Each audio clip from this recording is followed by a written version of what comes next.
Our Bible story today is about a man named Jonah. Now, you may have heard this story because it's a very popular Bible story, and a lot of people call it Jonah and the whale. But in the Bible, it doesn't really say the actual word whale, so we're going to say fish. But we know that it was really, really big. So if you want to imagine what it looked like, it was probably big like a whale. All right? Now, one day, God said to Jonah, I want you to go to this city that's called Nineveh. And the people in the city, they live in sin. And they are wicked.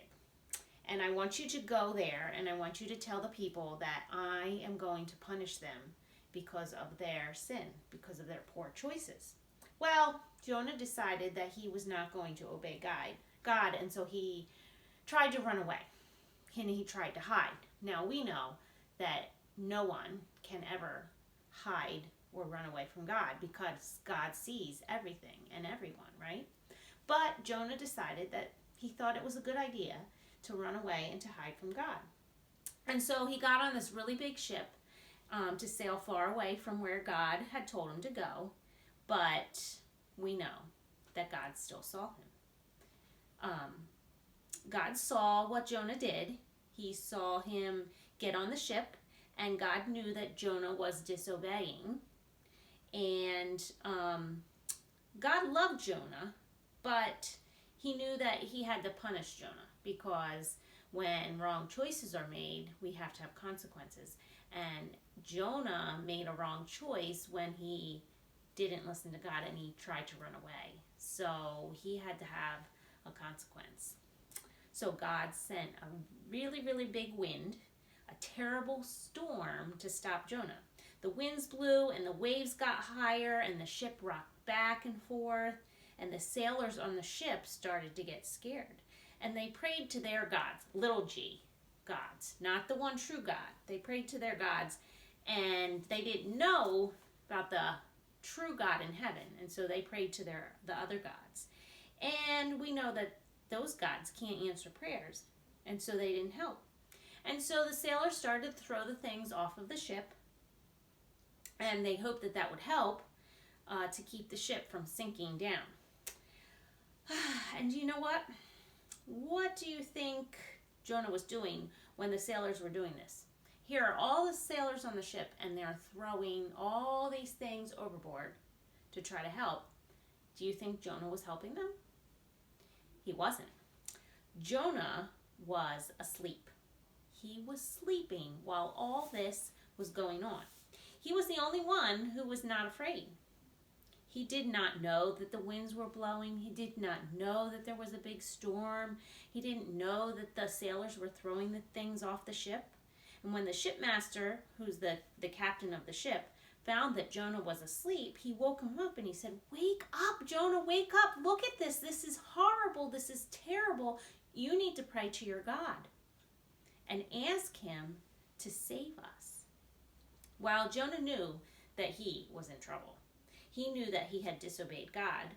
And Jonah told the men on the ship that they needed to do something. He told them that he had disobeyed and that he had tried to run away from God. And he told the men that they needed to throw him overboard. So Jonah looked at the sailors, he looked at the men, and he said, "You need to throw me into the sea." What? That's what he said. And the sailors didn't want to do this to Jonah. So they tried to row and they tried to keep going, but it was impossible. They couldn't get to land. And finally, they decided they had to do what Jonah said. So they picked Jonah up and they threw him over the side of the ship, down into the high waves and the deep waters. And when they did this, the wind stopped blowing. And the sea became calm and quiet. And the men then knew that Jonah's God was the one true God, because all of this had happened. And this had stopped as soon as they threw Jonah overboard. So there he is in the deep, deep sea. And God had prepared a very big, great fish, a special fish that would swallow Jonah.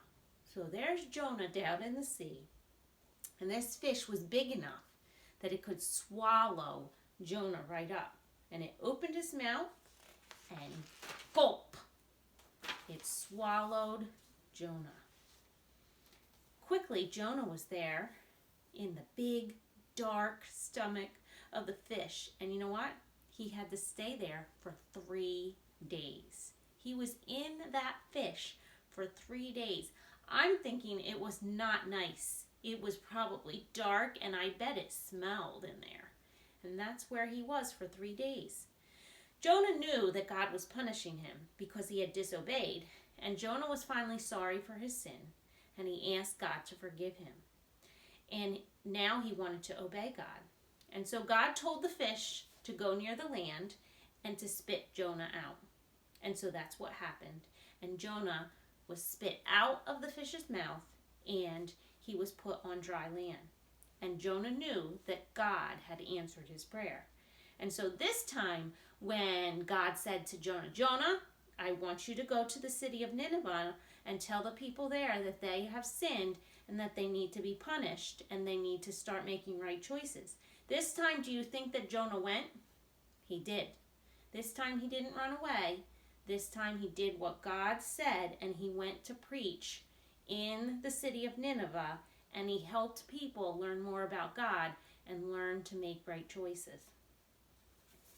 Now, when we're told to do something, what's the lesson we can learn?